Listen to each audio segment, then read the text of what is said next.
Os dois afastaram-se tristes, levando n'alma um pouco daquela humilde dor. O dia estava fresco e a viração, que começava a soprar, enrugava a face do mar em pequenas ondas brancas. O Pão de Açúcar erguia-se negro, hirto, solene, das ondas espumejantes, e como que punha uma sombra no dia muito claro. No Instituto dos Cegos tocava um violino, e a voz plangente e demorada do instrumento parecia sair daquelas coisas todas, da sua tristeza e da sua solenidade. O bonde tardou um pouco. Chegou. Tomaram. Desceram no Largo da Carioca. É bom ver-se a cidade nos dias de descanso, com as suas lojas fechadas, as suas estreitas ruas desertas, onde os passos ressoam como em claustros silenciosos. A cidade é como um esqueleto. Faltam-lhe as carnes, que são a agitação, o movimento de carros, de carroças e gente. Na porta de uma loja ou outra, os filhos do negociante brincam em velocípedes, atiram bolas e ainda mais se sente a diferença da cidade do dia anterior. Não havia ainda o hábito de procurar os arrabaldes pitorescos e só encontravam, por vezes, casais que iam apressadamente a visitas, como eles agora. O Largo de São Francisco estava silencioso e a estátua, no centro daquele pequeno jardim que desapareceu, parecia um simples enfeite. Os bondes chegavam preguiçosamente ao largo com poucos passageiros. Coleone e sua filha tomaram um que os levasse à casa de Quaresma. Lá foram. A tarde se aproximava e as toaletes domingueiras já apareciam nas janelas. Pretos, com roupas claras e grandes charutos ou cigarros. Grupos de caixeiros com flores estardalhantes. Meninas em caças bem engomadas. Cartolas antediluvianas ao lado de vestidos pesados de cetim negro, envergados em corpos fartos de matronas sedentárias. E o domingo aparecia assim, decorado com a simplicidade dos humildes, com a riqueza dos pobres e a ostentação dos tolos. Dona Adelaide não estava só. Ricardo viera visitá-la e conversavam.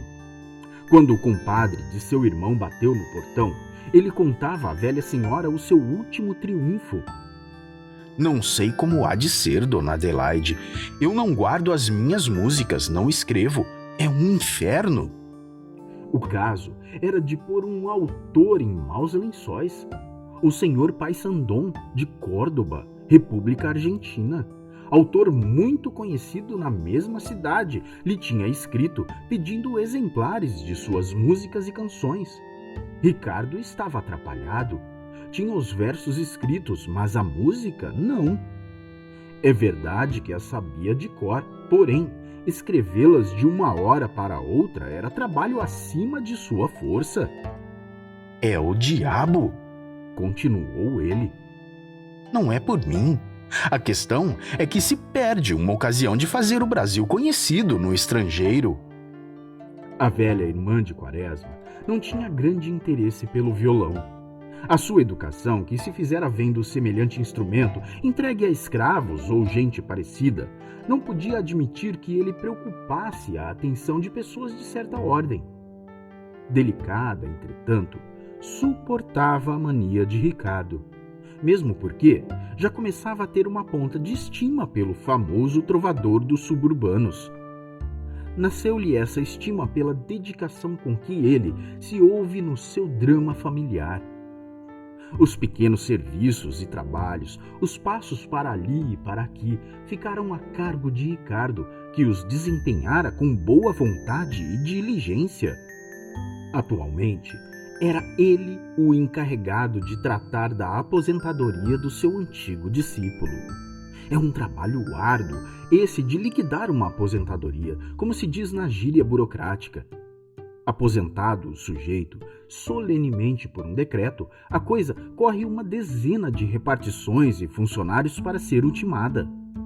Nada há mais grave do que a gravidade com que o empregado nos diz: Ainda estou fazendo o cálculo. E a coisa demora um mês, mais até, como se tratasse de mecânica celeste.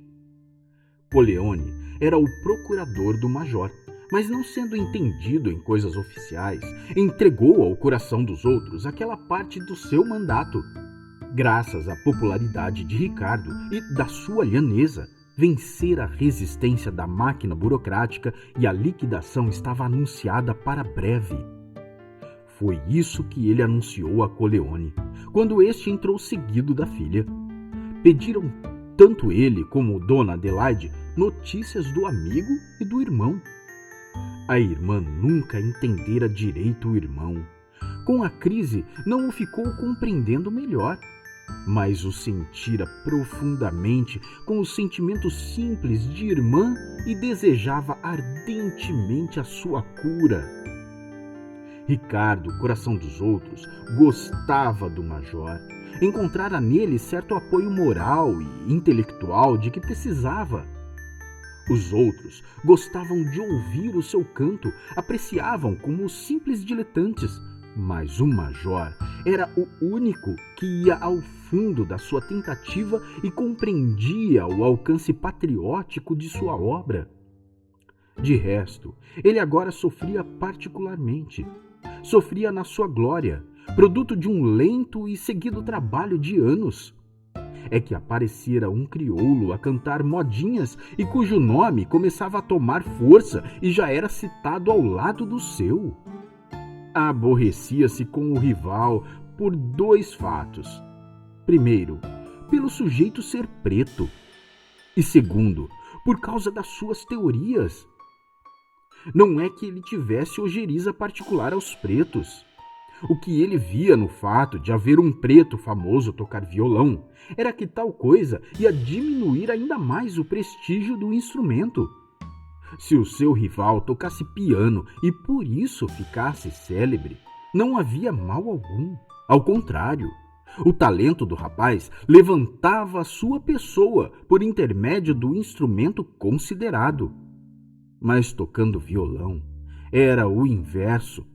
O preconceito que lhe cercava a pessoa desmoralizava o misterioso violão que ele tanto estimava.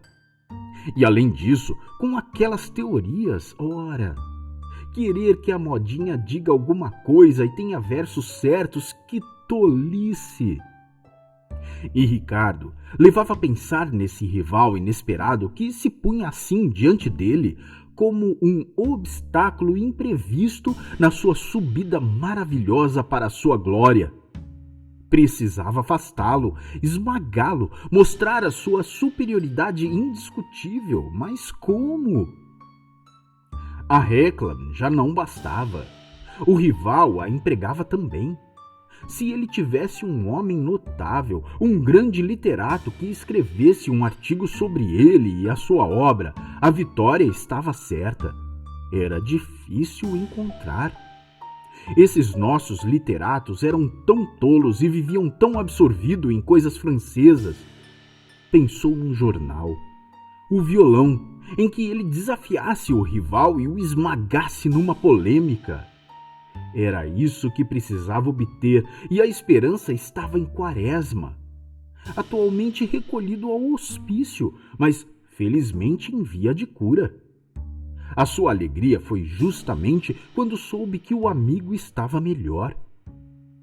Não pude ir hoje, disse ele. Mas irei domingo. Está mais gordo? Pouca coisa, disse a moça. Conversou bem, acrescentou Coleone. Até ficou contente quando soube que Olga ia casar-se. Vai casar-se, dona Olga? Parabéns! Obrigada, fez ela. Quando é, Olga? Perguntou dona Adelaide. Lá para o fim do ano. Tem tempo.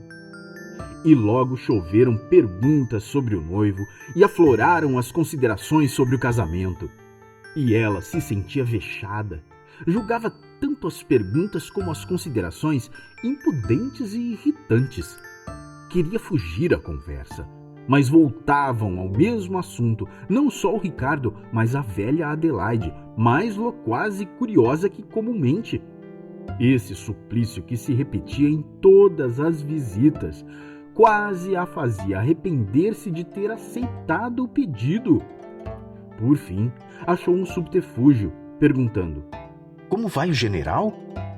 Não o tenho visto, mas a filha sempre vem aqui. Ele deve andar bem. A Ismênia é que anda triste, desolada, coitadinha. Dona Adelaide contou então o drama que agitava a pequenina alma da filha do general. Cavalcante, aquele Jacó de 5 anos, embarcara para o interior há 3 ou 4 meses e não mandara nenhuma carta, nenhum cartão. A menina tinha aquilo como um rompimento. E ela, tão incapaz de um sentimento mais profundo, de uma aplicação mais séria de energia mental e física, sentia-o muito, como coisa irremediável que absorvia toda a sua atenção. Para Ismênia, era como se todos os rapazes casadoiros tivessem deixado de existir. Arranjar outro era problema insolúvel, era trabalho acima de suas forças, coisa difícil. Namorar, escrever cartinhas, fazer acenos, dançar, ir a passeios, ela não podia mais com isso. Decididamente, estava condenada a não se casar, a ser tia, a suportar durante toda a existência esse estado de solteira que a apavorava. Quase não se lembrava das feições do noivo, dos seus olhos esgazeados, do seu nariz duro e fortemente ósseo. Independente da memória dele, vinha-lhe sempre à consciência, quando, de manhã, o estafeta não lhe entregava a carta, essa outra ideia: não casar. Era um castigo. A Quinota ia casar-se. O Genelício já estava tratando dos papéis, e ela, que esperara tanto e fora a primeira a noivar-se, ia ficar maldita, rebaixada diante de todas. Parecia até que ambos estavam contentes com aquela fuga inexplicável de Cavalcante. Como eles se riam durante o carnaval! Como eles atiraram aos seus olhos aquela viuvez prematura durante os folguedos carnavalescos!